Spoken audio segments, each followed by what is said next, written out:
হরে কৃষ্ণ। আজ 8ই জ্যৈষ্ঠ 1432 ও 23শে মে 2025 শুক্রবার, একাদশী অপরা। এই অপরা একাদশীর দিনে আমি ভাগবতম পাঠ করছি।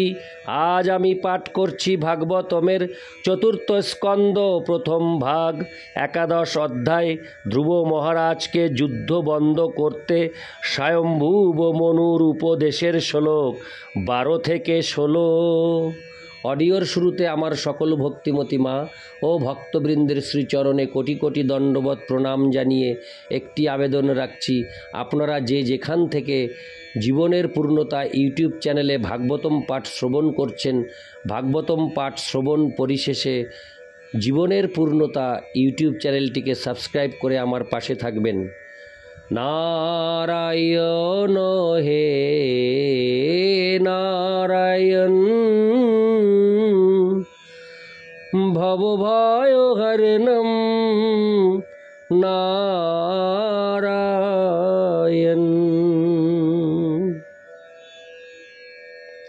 শ্লোক 12। শতং হরেরনুদ্ধাতস্তৎ পুংসামপি সন্মত, কথং তবদ্ধং কৃতবানুশিক্ষণ শতাং ব্রতম। অনুবাদ: যেহেতু তুমি ভগবানের শুদ্ধ ভক্ত, তাই ভগবান সর্বদাই তোমার কথা চিন্তা করেন এবং তুমি তার অন্তরঙ্গ ভক্তদেরও মান্য।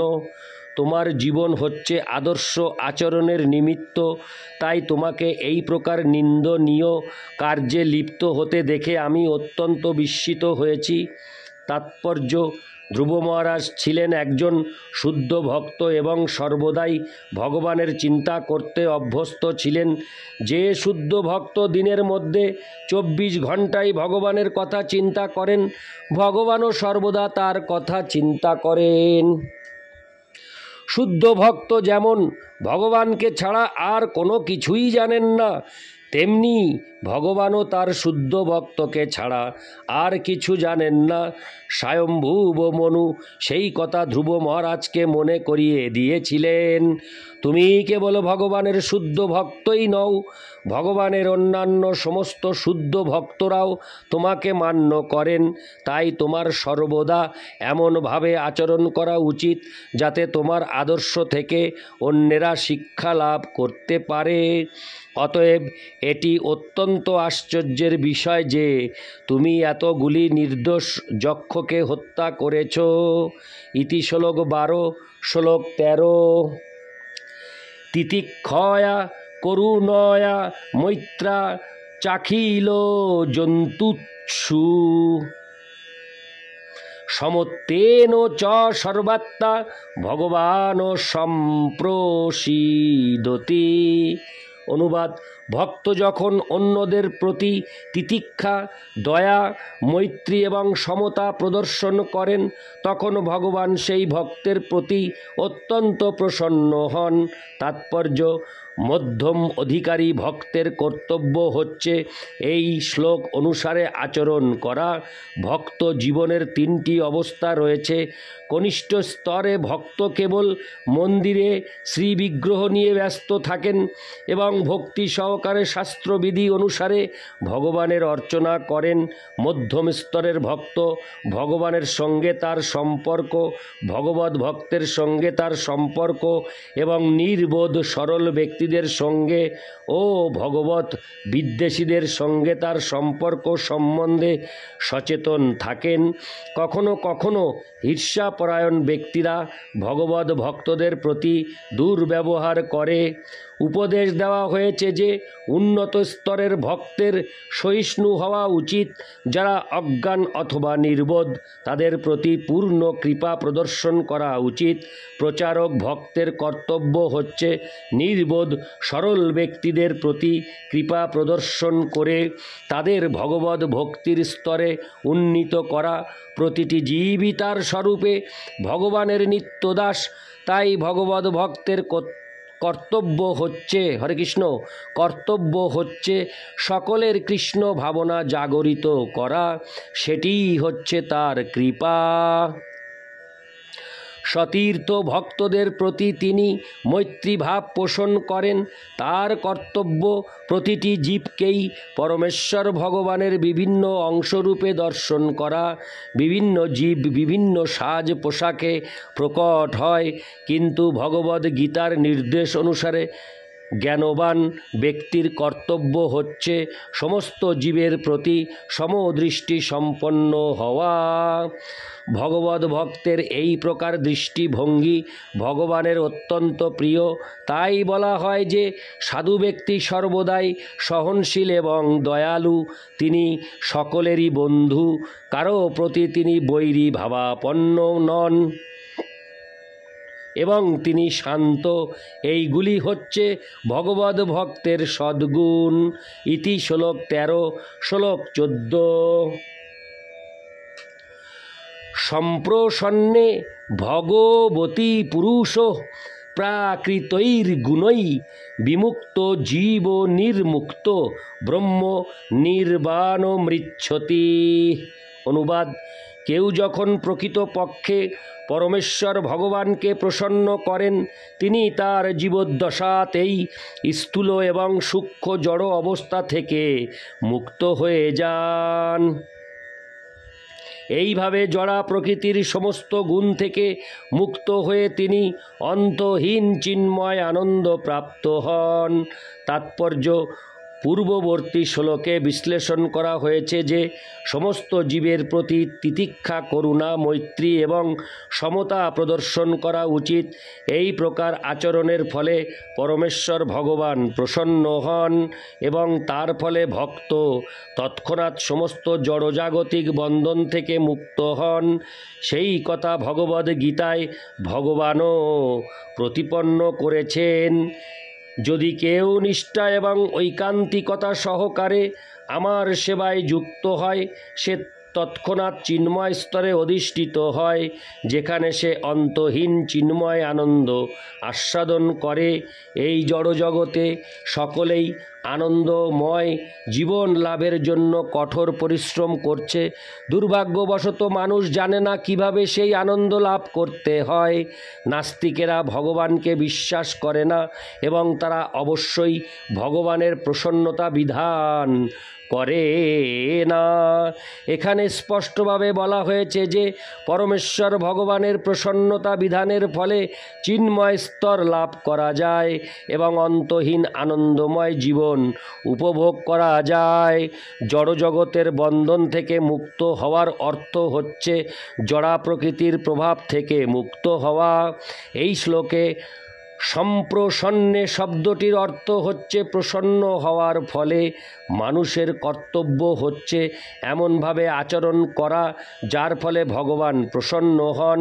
এমন নয় যে নিজের প্রসন্নতা বিধান করতে হবে।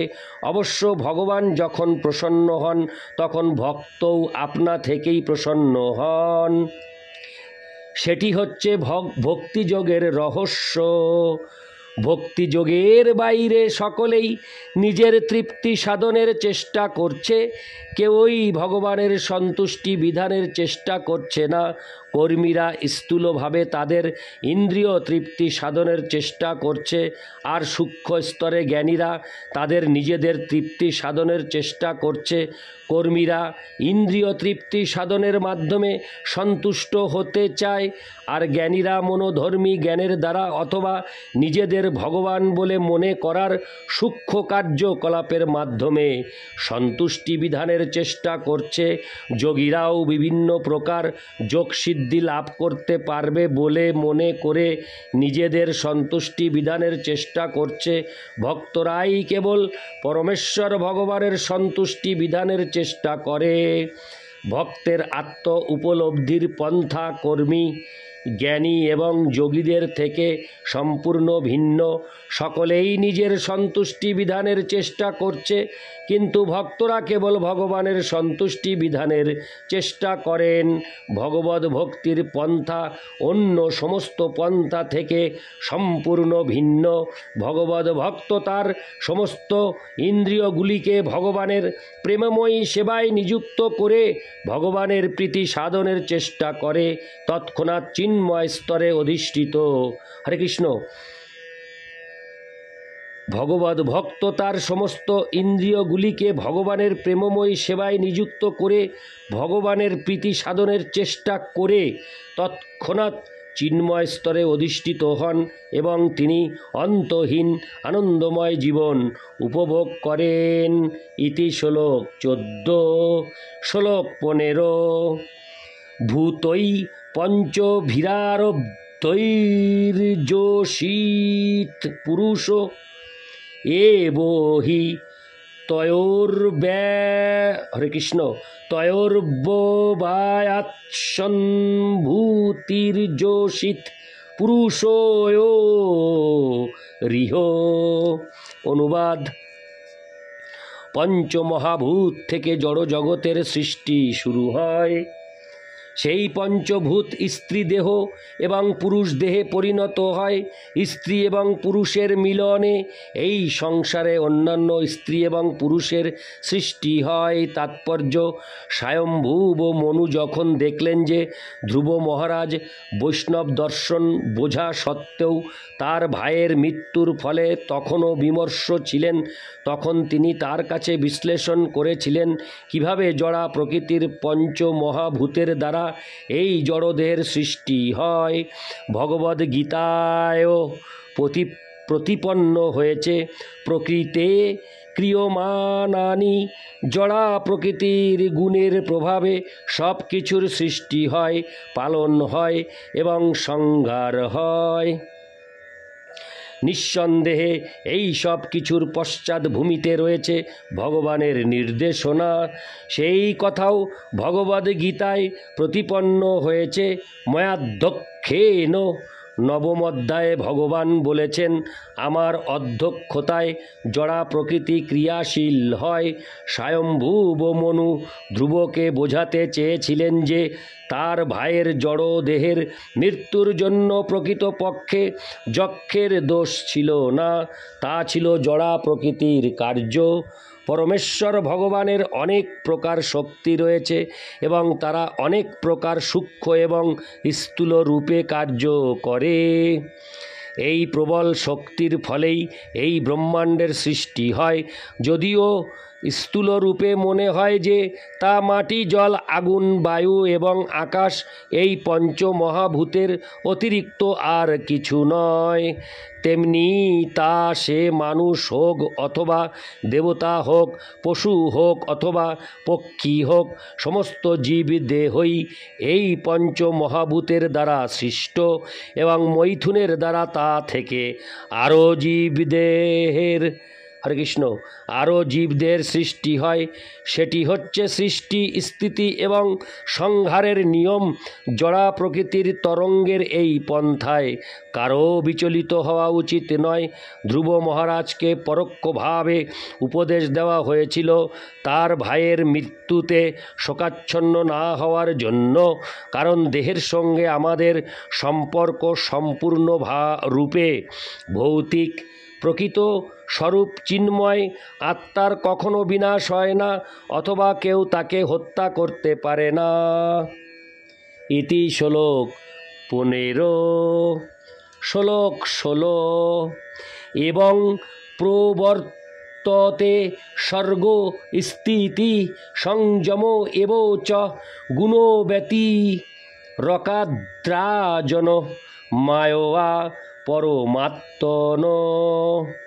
অনুবাদ: মনু বললেন, হে ধ্রুব মহারাজ, পরমেশ্বর ভগবানের মায়িক জড় শক্তির দ্বারা এবং জড়া প্রকৃতির তিনটি গুণের মিথস্ক্রিয়ার দ্বারা সৃষ্টি, স্থিতি এবং প্রলয় সংগঠিত হয়। তাৎপর্য: প্রথমে সৃষ্টিকার্য সংগঠিত হয় জড়া প্রকৃতির পঞ্চ মহাভূতের দ্বারা, তারপর জড়া প্রকৃতির মিথস্ক্রিয়ার ফলে পালন হয়। যখন একটি শিশুর জন্ম হয়, তার পিতামাতা তৎক্ষণাৎ তার পালনের ব্যবস্থা করে। সন্তানের লালন পালনের এই প্রবৃত্তি কেবল মানব সমাজেই নয়, পশু সমাজেও রয়েছে। এমনকি বাঘ পর্যন্ত তার শাবকদের লালন পালন করে, হরে কৃষ্ণ, লালন পালন করে, যদিও তাদের স্বাভাবিক প্রবণতা হচ্ছে অন্য পশুর মাংস আহার করা।